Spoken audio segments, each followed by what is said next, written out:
आकाशवाणी भोपाल से प्रस्तुत है बैतूल जिले की चिट्ठी। आलेख मयंक भार्गव, वाचन स्वर दीपा सिंह। बैतूल जिले में हाल ही में होली, चैत्र नवरात्रि, श्री राम जन्मोत्सव जैसे प्रमुख त्योहार पूरे उत्साह और श्रद्धा के साथ मनाए गए। जिले के मंदिरों में विशेष पूजा अर्चना और धार्मिक आयोजनों का माहौल रहा।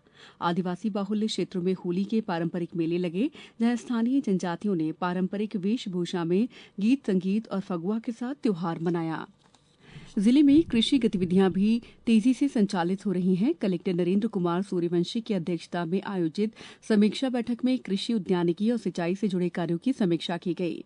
किसानों को खाद वितरण में पारदर्शिता लाने के लिए 1 अप्रैल से ई टोकन प्रणाली अनिवार्य कर दी गई है।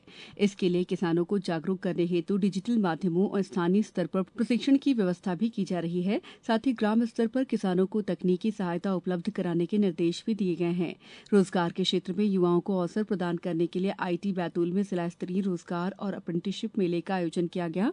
इस मेले में 125 युवाओं ने पंजीयन कराया, जिनमें से 37 युवाओं का प्राथमिक चयन किया गया। इसके साथ ही युवाओं को करियर मार्गदर्शन, कौशल विकास और स्वरोजगार योजनाओं की विस्तृत जानकारी भी दी गई, जिससे वे आत्मनिर्भर बन सके। जिले में स्वास्थ्य सेवाओं को सुदृढ़ करने के लिए एचपीवी टीकाकरण अभियान चलाया जा रहा है। 14 वर्ष की बालिकाओं को सर्वाइकल कैंसर से बचाव हेतु टीका लगाया जाएगा, जिसके लिए 18,000 से अधिक बालिकाओं का लक्ष्य तय किया गया है। प्रशासन ने स्वास्थ्य, शिक्षा, जनजातीय विभाग के समन्वय से इस अभियान को सफल बनाने के निर्देश दिए हैं, ताकि एक भी पात्र बालिका इस लाभ से वंचित न रहे। जल संकट की संभावना को देखते हुए जिला प्रशासन ने पेयजल प्रबंधन को प्राथमिकता दी है। जनप्रतिनिधियों और अधिकारियों की बैठक में गर्मी के मौसम में जल आपूर्ति सुनिश्चित करने के लिए वैकल्पिक व्यवस्थाओं, हैंडपंप मरम्मत और नल जल योजनाओं की समीक्षा की गई।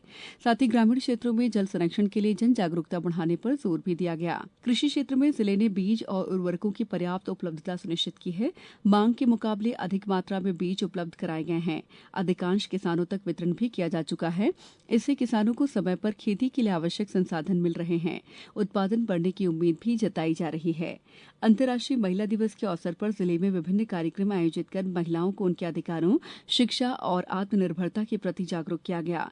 इस अवसर पर कई प्रेरणादायक महिलाओं को सम्मानित भी किया गया।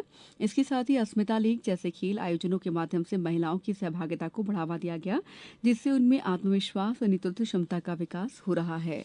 असंगठित क्षेत्र के श्रमिकों को सामाजिक सुरक्षा प्रदान करने के लिए प्रधानमंत्री श्रम योगी मानधन योजना के तहत विशेष अभियान चलाया गया। इस अभियान में बैतूल जिले ने उत्कृष्ट प्रदर्शन करते हुए 1774 श्रमिकों का पंजीयन किया और देश में दूसरा स्थान प्राप्त किया। प्रशासन द्वारा अधिक से अधिक श्रमिकों को योजना से जोड़ने के प्रयास लगातार जारी हैं। कृषि विपणन की दृष्टि से भी जिले में गतिविधियां तेज हैं। चना, सरसों, मसूर की खरीदी के लिए किसानों का पंजीयन किया गया है। चना के लिए साल 5,000 से अधिक किसानों ने पंजीयन कराया है, जो पिछले वर्ष की तुलना में अधिक है। वहीं गेहूं खरीदी के लिए 64 केंद्र बनाए जा रहे हैं और 18,000 से अधिक किसानों ने पंजीयन कराया है। इससे किसानों को उनकी उपज का उचित मूल्य मिलने की उम्मीद है। जिले के लिए गर्व का क्षण तब रहा जब भारतीय सेना के सूबेदार श्री दयानंद लिल्होरे का उनके पैतृक गांव में पूरे सैन्य सम्मान के साथ अंतिम संस्कार किया गया। बड़ी संख्या में ग्रामीणों, अधिकारियों और जनप्रतिनिधियों ने उन्हें श्रद्धांजलि अर्पित की और उनके योगदान को याद किया।